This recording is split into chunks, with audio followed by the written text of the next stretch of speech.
Doctor साहब ने एक बड़ी अहम बात की और अहम फ्रेज़ इस्तेमाल की कि एक ब्रोकन सिस्टम की बात की उन्होंने। मैं इस सारी सिचुएशन को from the point of view of a common man बात करूंगा एज़ यूजुअल।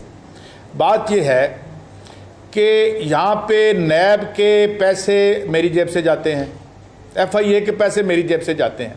आज आम आदमी गली में ये सवाल पूछ रहा है कि आखिर इन इंक्वायरियों का मकसद क्या है, ये जो हो रही हैं। और मेरे ख्याल में ये कॉमन नॉलेज है, LDA या CDA के एक ठेकेदार को पकड़कर अंदर करें तो नीचे से ऊपर की करप्शन बता देगा। जैसे मैंने कल एक प्रोग्राम में अर्ज़ किया था कि जो मेरा तरीका तफ्तीश है, अगर हमने बंदा पकड़ना हो तो सिर्फ थानेदार के सामने बिठा दें और वो लाई डिटेक्टिंग टेस्ट इस्तेमाल ना करें, जिसे लितर कहते हैं, वो सामने पड़ा हो, ये सब बता देंगे। मेरा आज एक और सवाल है आपसे, अरे भाई ये इंक्वायरियाँ क्यों करते हो? ये मेरा कॉमन नॉलेज है कि ये तुम्हारी तमाम रूलिंग एलीट करप्ट है टू द कोर। मैं इवन कैबिनेट में मैं सवाल उठाता हूं, बहुत से सवाल हैं आपके कॉमर्स मिनिस्टर के ऊपर स्टील मिल के हवाले से, वहां पे चीजें मौजूद हैं, डॉक्यूमेंट्स मैं भेज देता हूं, कायमा कमेटी में जाके कहा। मुझे बताएं, अच्छा इनका मैं जवाब, मुझे थोड़ा टाइम दीजिएगा, मैंने आधा घंटा पूरा सुना है इनको। सवाल ये है कि ये क्या इंक्वायरी इनको पकड़ने के लिए करते हो? ले आओ बाहर वो कैसेट्स दिखाओ हमें, जब ये बाहर आके विक्ट्री साइन बनाते हैं। कौन है इसमें जिसने किक बैक नहीं खाई? तो क्या हम ये बावर कर लें कि तुम्हारी इंक्वायरियों का मतलब हमें इनको पकड़ना नहीं होता, कोई और होता है? मुझे बताएं, अरशद मलिक साहब के साथ क्या हुआ जो मुलजिम के घर गया हुआ था? ये क्यों, ये क्या मसला है? इसका मतलब ये है कि इस रियासत के जो मालकान हैं, जो भी हैं, वो यहां पे इंक्वायरी करप्शन उनका मसला नहीं है। तीसरी बात, ये जो मेरे भाई शहबाज गिल ने कही, it is a broken system. इस्तीफा दें, बाहर आए, अवाम के पास कहें हमसे ये नहीं होता जब तक हमें 2/3 मेजॉरिटी नहीं देते। हमें तो करप्ट लोगों को, जिनके खिलाफ नैब में खुसरो बख्तियार के खिलाफ 100 अरब की रिपोर्ट मैंने दी, किसने दी? और ये क्या करें, इमरान खान क्या करें? 4 बंदे इधर होंगे तो उनकी गवर्नमेंट उधर हो जाएगी। मुझे ये बताएं ये कौन नहीं होने दे रहा? और इसका मतलब है इट्स ऑल फोर्स, ये मजाक है, इस मुल्क की आम आदमी की इंटेलिजेंस से मजाक है ये जो इसको बंद करो। मेरे पैसे से, मेरा पैसा लुट के ये खा गए, मेरे पैसों से 4 इदारे। अब मैं आपको सवाल, मुझे बताएं, यहां पे किसी ने अदालत नहीं बनने दी, ये मैं आपको खबर दे रहा हूं कि यहां के नैब का जज नहीं था कि जो चार्जेस फवाद हसन फवाद पे थे उसको हम ट्राई कर सके। कौन रुकवाता है? कहां डीले होती है? क्या करते हो? झूठ बोलते हो हमारे साथ। सईद काजी साहब, नहीं मुझे सईद काजी साहब सर, मैं माजरत के साथ सर, जो आप सब कुछ कह रहे हैं ये बातें हम रोज़ टेलीविज़न चैनल्स पे भी दोहराते हैं, अखबारों के कॉलम्स में भी दोहराते हैं। इन बातों को सुन के भी तो यही एहसास होता है ना कि हमारे पास सोल्यूशन कोई नहीं है। हम ये तो कहते हैं कि पकड़ लो, मार दो, लटका दो, लेकिन हमारे पास कोई लीगल प्रोसेस नहीं है करप्शन को। नहीं, मैं अर्ज करता हूँ सोल्यूशन क्या है। मैं ये कहता हूं कि ये तमाम जो परतें हैं इस रूलिंग एलीट की, they are part of the problem, we are part of the problem. ये लोग जो हैं, मुझे बताएं, मुझे तमाम इदारे इनके पास, जराए पैदावार इनके पास, ये 1-1.5-2% लोग जो हमारे सरों पर सवार हैं।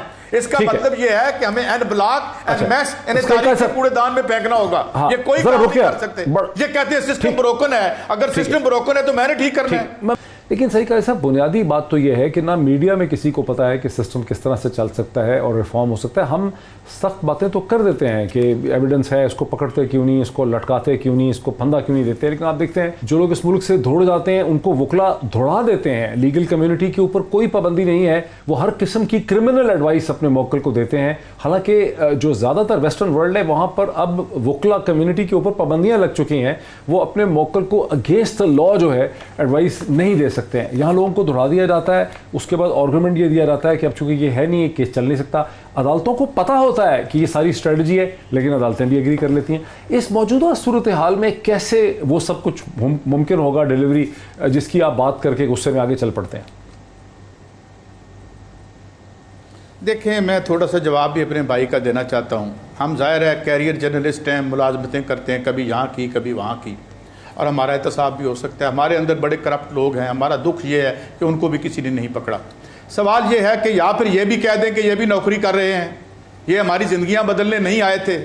सियासत को, सहाफ़त से कुछ रिश्ता है, मगर सियासत एक बड़ा मुकद्दस पेशा है उस ये अगर आप नौकरियां करने आया तो आप भी करें, वो नवाज शरीफ ने भी की, बेनज़ीर साहबा ने भी की, सब ने की, आप भी करके निकल जाइएगा। हमें दुख इसलिए है कि हमें आपसे तवक्कुआत थी। आप मुझे बात जरा मुकम्मल करने दीजिएगा। इमरान खान के बारे में ज़ाती तौर पर उनकी इंटीग्रिटी पे कोई शक नहीं है, मगर man is also known by the company he keeps. आप ये तो कर सकते थे, मैं मिसालें देता हूं, ड्रग रेगुलेटरी अथॉरिटी में कौन बैठा हुआ है, अख्तर हुसैन शेख, उसको हाथ नहीं लगा सका, वो वजीर तब्दील करवा दिए, इंक्वायरियां पड़ी हुई, एक इंक्वायरी तो अभी दोबारा अब जा रही है। मुझे बताएं, नदीम बाबर को आपने वहां बिठा दिया, ये तमाम कार्टल जिसके बारे में आपकी गवर्नमेंट ने जो रिपोर्ट निकाली उससे पता चला कि इस मुल्क को खोखला करने वाले लोग जो हैं वो थे, और ये जरदारी साहब ने मुआहदे किए थे। आप पे लाजम है कि आप उनको कंटिन्यू करें, और उन लोगों को man is also known by the company he avoids. मैं एज अ पॉलिटिशियन मेरे ऊपर इतनी जिम्मेदारी नहीं है जितनी आप पर है और इमरान खान साहब पर है। अगर आपके इर्द गिर्द वो लोग होंगे जो नवाज शरीफ के इर्द गिर्द थे तो मैं डिस्टिंक्शन क्या करूं, मैं कैसे किसके आगे रहूं? मुझे पता है सिस्टम ब्रोकन है, मुझे पता है इमरान खान जो है वो दुरुस्त आदमी है, मगर वाई ऑल दैट ब्यूरोक्रेसी, तमाम वो लोग आज खान साहब के इर्द गिर्द मौजूद हैं, वो क्यों ये सब कुछ कर रहे हैं? 22 अरब की ये जरा जवाब ले लेते हैं मुझे। जी, हमें पता था इसका जवाब ले लेना, वरना बात बनेगी नहीं ना। मुझे मैं गिल साहब नहीं, मुझे बताएं, सवाल आ गया ना सर, और आखिरी सवाल के गिल साहब, साफियों में अगर बददियानत है तो हमें निकालें, हमें पकड़ें, मगर ये जो आपने अपने साथ लोग बिठा रखे हैं ये आपकी शख्सियत पर भी वही शैडोज डालते हैं जो पिछले हुक्मरानों पर थे। जी गिल साहब, इसको मैं देखिए जरा रुकिए सर। गिल साहब, मैं इसको थोड़ा रिफाइन कर दूं कि अगर प्राइम मिनिस्टर के आगे पीछे कॉम्प्रोमाइज लोग नजर आते हैं, प्राइम मिनिस्टर खुद उनके खिलाफ एक्शन नहीं ले पाते, तो फिर तो मसला है। अच्छा मोईद, इसका जवाब मैं ये देता हूं। पहले तो ये कि हमें इतनी ज्यादा नाउमीदी नहीं फैलानी चाहिए। पहली दफा कुछ पॉजिटिव हो रहा है, हमें उसको सेलिब्रेट करना चाहिए कि आपके यहाँ एक ऐसा प्राइम मिनिस्टर है जो अवाम के पाई का हिसाब रखता है। एक तब्दीली आई है, ग्रेजुअल, आपके पूरी दुनिया में जहां भी सिविलाइजेशन हुई है वो ग्रेजुअल हुई है। दूसरी बात मैं आपको करता हूं, क्या पहले सानिया निश्तर थी? कोई एहसास प्रोग्राम ऐसा चलता था? क्या पहले आपके बहुत सारे और जो प्राइम मिनिस्टर ने अपने साथ लोग लाके लगाए हैं, डॉक्टर आरिफ अलवी जैसे लोग थे पहले? क्या इस तरह की मिसालें पहले मौजूद थी सारी कि एक प्रेसिडेंट ऑफ पाकिस्तान जो है वो नॉर्मल लाइन में लगकर जहाज का सफर करे, और अगर उसका N95 के मास्क का आप सवाल करें तो अगले दिन जवाब दे आपको? देखें, बहुत तब्दीली आई है। क्या पहले आपका प्राइम मिनिस्टर अपनी सुई गैस का बिल खुद देता था? क्या प्राइम मिनिस्टर ऑफिस के अंदर, आप भी कई दफा आए मोहित साहब, क्या वहां पे वो खाबे चलते हैं? आपने देखे, भट्टी साहब भी आए हैं, क्या बिस्किट और चाय पे टरखाए जाते थे लोग? कुछ नहीं मिलता। मैं आपको सच बता रहा हूं कि मैं आपको सच बता रहा हूं कि मुझे वहां आपको सारा दिन भूखे मरना पड़ता है। तो कहने का मतलब आपको यह है कि बहुत बेहतरी आई है, लेकिन आप चाहते हैं कि ये वॉशिंग मशीन है जिसमें आप गंदे कपड़े डालें और डिटर्जेंट भी गंदा डालें और इमरान खान आपको सब कुछ धो के एक मिनट के लिए साफ कर दे। और भाई, सारी कौम का मसला है, इखलाकियात तबाह आपने पूरे 70 साल में की हैं। एक बंदा आया जो बिल्कुल अलग थलग है, जिसको ना आप लोग जानते ना वो आपको जानता। मैं इखलाकियात की बात करता हूं, आपके कौमी इखलाकियात की बात करता हूं। उसने एक बिल्कुल ये छोड़ देना, सारे में से 5% लोग हमें गालियां ना दें, फिर हमारा इस्तेमाल भी करते हैं, हमें जूते भी मारते हैं, हमें भूखे भी मारते हैं। कब शुरू हो गए? हमें गालियां ना दें, फिर आप शुरू हो गए। आपको गाली ना दें। नहीं, फिर आप शुरू हो गए। उन्होंने इलेक्ट किया आपको। काजी साहब, आप बात करने देना। दूसरे बंदे को बात करने दें। काजी साहब, बात करने देना। आपके शो की मैं मिसाल दूंगा। नहीं, आपके शो की मैं मिसाल देता हूं, आप ही के शो की मिसाल देता हूं। आप उस टाइम बड़ा संजीदा मुंह करके बात सुन रहे थे जब आपके एक कुलीग ने कहा कि ये शहबाज गिल की क्या औकात है, ये किसी के बारे में ट्वीट करता है। क्या महज़ब सियासी मुल्कों के अंदर इस तरह के शोज किए जाते हैं या लोगों का ऐसे जिक्र किया जाता है? आप भी शामिल हैं हजूर। हम सब मिडिल क्लास को कुचलते हैं, अगर कोई मेरिट में आता है उसको कुचलते हैं। हम सब वडेरों का पानी भरते हैं। आपके अपने शो में हुआ, क्या आपने रोका था? क्या आपने वहां पे रोका था? अच्छा सर, ये फिर झगड़ा शुरू हो जाएगा। क्या आपने गलत कहा था काजी साहब? और वडेरों का पानी भरो ना, फिर तकरीरें ना दिया करो, भाषण ना दिया करें। नहीं काजी साहब, इमरान खान साहब को कहें भाषण देना बंद कर दें।